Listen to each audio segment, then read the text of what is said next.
So let's get right into it. We're talking about a man who didn't just design clothes, he really designed an entire era. He was this icon of understated elegance who built a global empire not with a shout, but with a whisper. This is the story of Giorgio Armani. Now, just imagine for a second that the world has said goodbye to this legendary designer. With his passing, a whole chapter of fashion history would slam shut. Armani's influence is so deeply woven into our culture, it's kind of hard to imagine a world without it. He's always been this force of nature, driven by an almost superhuman will. And this quote, it really gets to the very heart of who he was. Armani himself knew he had this relentless drive, this need to manage his empire as if time just wasn't a factor. He worked with the intensity of a man who truly believed he would live forever. That's really the core of what we're exploring today. We're going to unpack the incredible legacy he created, the innovations he pioneered, and we're going to get a rare glimpse into the very private world of the man known to his employees with this immense respect, simply as Mr. Armani. Okay, so it all started with a single, pretty revolutionary idea, an idea that would change not just what we wear, but how we see ourselves, especially when we go to work.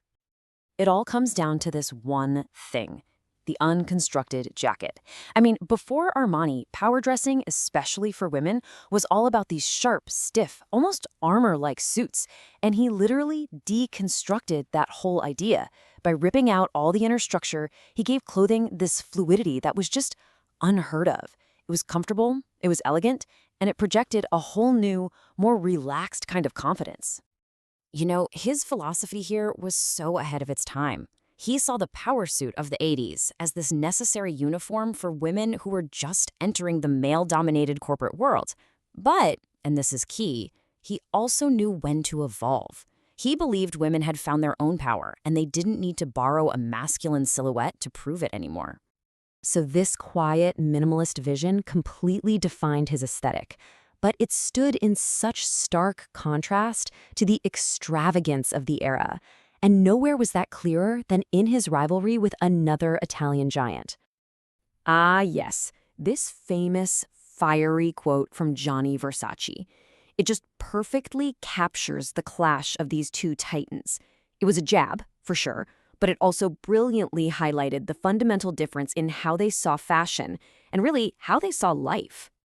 And the contrast between them was just stark.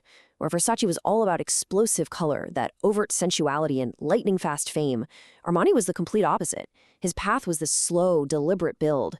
His whole philosophy was elegance through subtraction, not addition. And even their finances reflected their styles.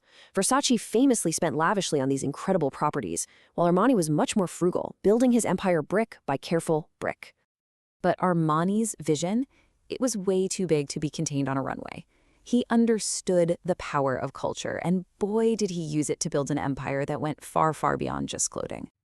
This right here was the turning point. When Richard Gere lays out all his Armani shirts and suits, that wasn't just a scene in a movie, it was a global advertisement. It cemented the Armani look, cool, sophisticated, effortlessly sexy, into the public consciousness forever. He was one of the first designers to really get the power of Hollywood. And his work in film definitely didn't stop there. Over his career, he costumed more than 200 films. Think about it. From The Untouchables to The Wolf of Wall Street, his aesthetic defined on-screen style for decades. And in doing so, he pretty much pioneered modern red carpet fashion as we know it. And all that cultural influence? Well, it translated into absolutely incredible financial success. At the time of his passing, his personal net worth was estimated at over $12 billion. That's a testament to the scale of the empire he built as its sole shareholder. Just staggering. Because at the end of the day, he wasn't just selling clothes. He was selling a complete lifestyle, from the highest end of haute couture to accessible streetwear, home furnishings, luxury hotels. He even owned a professional basketball team. If you really wanted to, you could live your entire life inside the world of Armani. But for all his global fame, Giorgio Armani was an intensely private man. So who was he really? What drove him? And maybe most importantly, who did he love? This is such a revealing and honestly a pretty tragic admission. He saw his discipline and his work ethic as both the source of his success and a massive personal sacrifice. He built this incredible world of luxury and elegance, but he admitted he never really learned how to just enjoy it. You simply cannot tell the story of Giorgio Armani without talking about Sergio Gagliotti. He was the one who saw the genius in Armani and really pushed him to start his own label. That initial funding, from the sale of a VW Beetle, it's become legendary. Gagliotti was the business mind, he was the driving force, and he was the love of Armani's life. His death in 1985 was just a devastating, company-altering blow. In his own words, you can just feel the depth of that loss. Many people thought the company would falter without Gagliotti. But Armani somehow found this inner strength to not only carry on, but to take on all of Gagliotti's business responsibilities himself and steer the company to even greater heights, all while carrying that immense private pain. And while Gagliotti was, of course, irreplaceable, Armani did find deep affection and companionship again. Leo Dell'Orco, who joined the company way back in 1977, became his closest confidant and partner. He was Armani's right-hand man for decades and is now a central figure in the company's future. This immense personal drive also shaped his professional legacy. A man who worked as if he were immortal also planned meticulously for a future without him, making sure his vision would endure. And over the decades, the awards were just constant, coming from all corners of the globe.